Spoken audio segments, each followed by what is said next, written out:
Okay, guys, good morning. Well, last night was pretty dang miserable. For him. It was for good reason, though. Yesterday, I had an appointment online with a sleep specialist. I don't know if it was really a sleep specialist. It was a dentist, actually. What's it? A sleep center. Yeah, it's a sleep center, but it was a dentist who makes these custom mouthpieces that are supposed to hold your jaw forward. Like I have an overbite, but with the mouthpiece in, it should bring my jaw forward.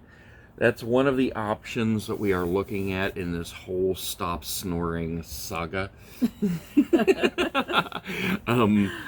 So we're supposed to be leaving here in like 2 days, and this beautiful woman here got on the phone the other day and called a bunch of places to try to find an appointment for me, so that we could get the ball rolling, at least maybe get a diagnosis, so that at least when we get to where we're going next, we could present that to the next doctor and then take it one step at a time, because we are traveling. We're not staying in one place, for 6 months.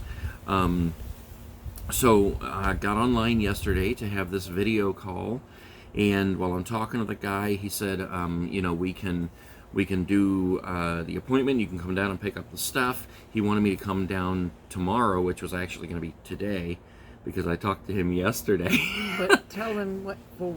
Because he wanted me to come down there and pick up stuff to do a sleep study, which I could do here at the RV. I didn't have to go to any offices or anything like that and spend the night. And this is what we picked up. We ran down there yesterday evening. As I was closing the appointment, she said in the background, "Can we just go pick it up tonight?" So I asked him, and he said, "Yeah, come on down." We jumped in the car. We drove 45 minutes and went and picked this stuff up.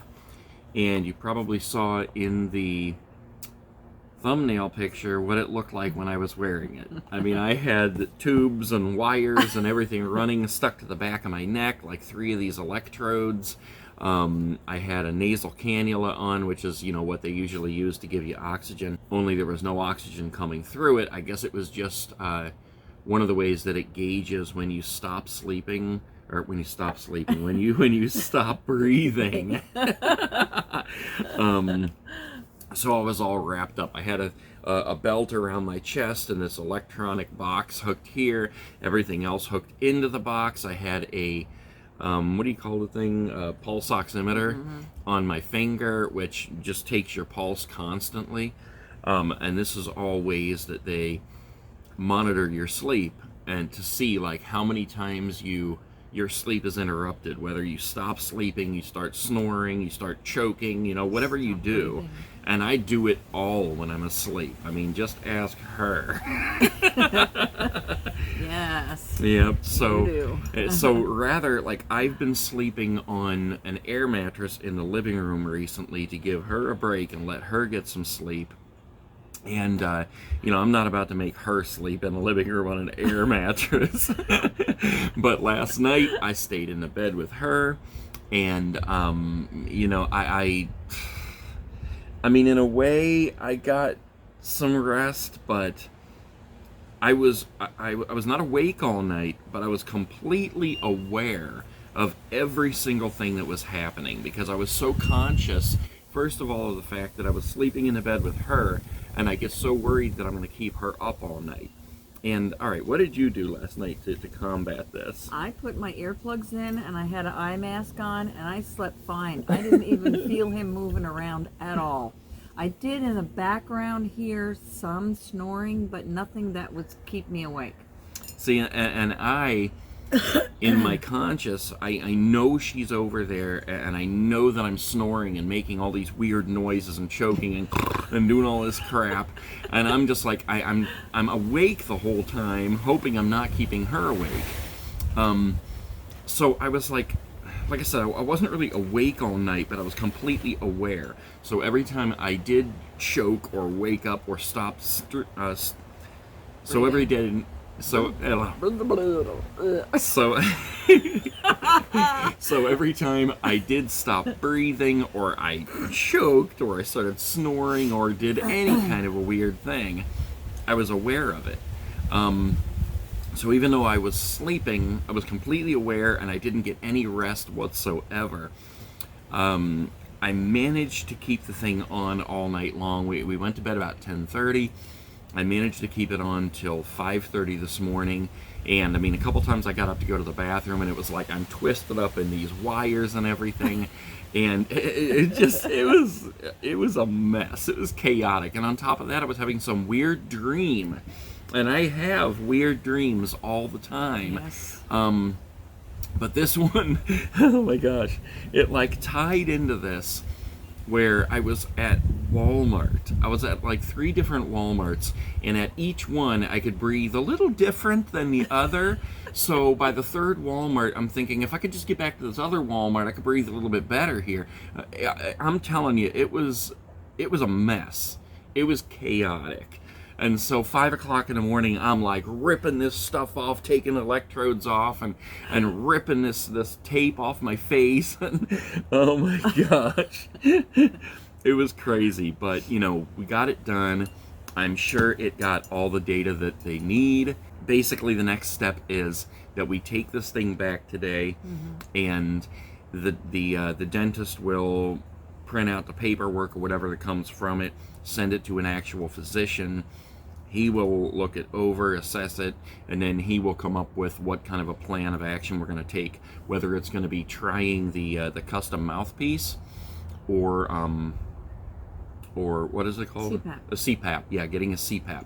Now, I thought he mentioned like a third option. It was like a CPAP that wasn't a CPAP, but I must have heard him wrong, because I asked him about it yesterday, and he just said the mouthpiece or the CPAP. So I'm thinking it's going to be the CPAP, because I seriously got some weird stuff going on at night. And oh my gosh. So now it's going to be whether or not I can handle the CPAP. Because when you have this kind of stuff on, I tried the mouthpiece, I tried the head strap, and now I've had this thing on, which is, you know, wrapped all around me, and it feels so claustrophobic. I am totally willing to go through this and try all this stuff, because it's not her problem. She's the one that has to deal with me snoring and making all these weird noises at night. And I want to find some kind of a resolution to that, you know. As well as I want to stay alive. I don't want to wake up dead. So, No. you know, I got to try this stuff. But I think something else that's going to be instrumental in solving this is losing weight. And if you've been watching for a while, you know I struggle with my weight. I go up and down. And today I am starting back strictly on low carbs, and I'm going to use the treadmill, walk the park, you know, and stuff like that. Get back on track here. Because while we've been on our honeymoon, we have been just basically eating whatever we want. Yeah. You know, pizza, going out to eat, going to people's house to visit, and having whatever they're cooking. And it's, you know, we just kind of threw caution to the wind. Yes, we did. So, so that's where it stands at the moment. So now we take this thing back in today, and wait to see what the doctor has to say. And we're going to do another video on everything that we have tried to combat this snoring, because I know there's a lot of people out there who have this problem, and if we can help in any way by giving our review of all these products that we've tried, then you know, I think that would be a good video for us to do. So, is there anything you want to add to this? We're staying in Florida for another month. Oh, yeah. So at the beginning of this, we started by talking about how we're not staying here long enough to take care of this, and now we are. Yeah, we definitely are. Yeah, I mean, we didn't want to do that. We had our plans, we have our reservations in Georgia, and we were ready to go. Thursday. Yeah, we're supposed to leave Thursday, and we ended up getting another park. We're staying in Florida, but it's another park closer to the doctor, and yeah, we'll be here for another month so that we can handle this, because when it comes down to it, even though we didn't want to do it that way, and we were resistant to the idea yesterday at first, when it comes down to it, this needs to be our priority. You know, mainly because I could die while I'm sleeping. So, you know, we don't want that. If I die, the traveling is over. So. And I'm a widow, and I don't want that. Yeah, so staying in Florida for another month, and the best option for us right now. Yep, and I mean, we'll have fun anyway. You know, I'm after we've made the decision, I came to terms with it pretty quick, and I think you did too. Yep. You know, it's a different park, and we're ready to get out of this one. Yeah. And there's still things in Florida that we want to do. Yeah, so, yeah. You know. Yeah, lots of stuff. Yeah. So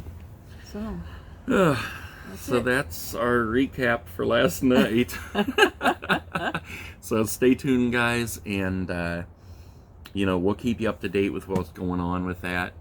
And that's it for now. And you saw in yesterday's show how we're struggling with how to do our outro here. It's so funny every time we try to do it because we want to share it. And it's such a hard thing to learn. You know, I've been doing it for so long I can roll it off my tongue. But, you know, she's still trying to learn exactly what it is what I say. And then we're trying to share the very end. We end up tripping over the whole thing. And oh my gosh. So, anyways, would you like to do the whole outro today for yourself? Don't forget to be kind to one another. It's a rough world out there. Listen to this. That is yours. That's right. That's the outro she uses on her channel. Oh my gosh. All right. You go ahead. Let's do this. Wherever you guys are waking up, whatever time it is, make the best of your day. Do something for somebody else. Do something for somebody else. Pay it forward, and let's make this world a better place. We're getting better. Bye, guys. All right, guys. I'll see you tomorrow.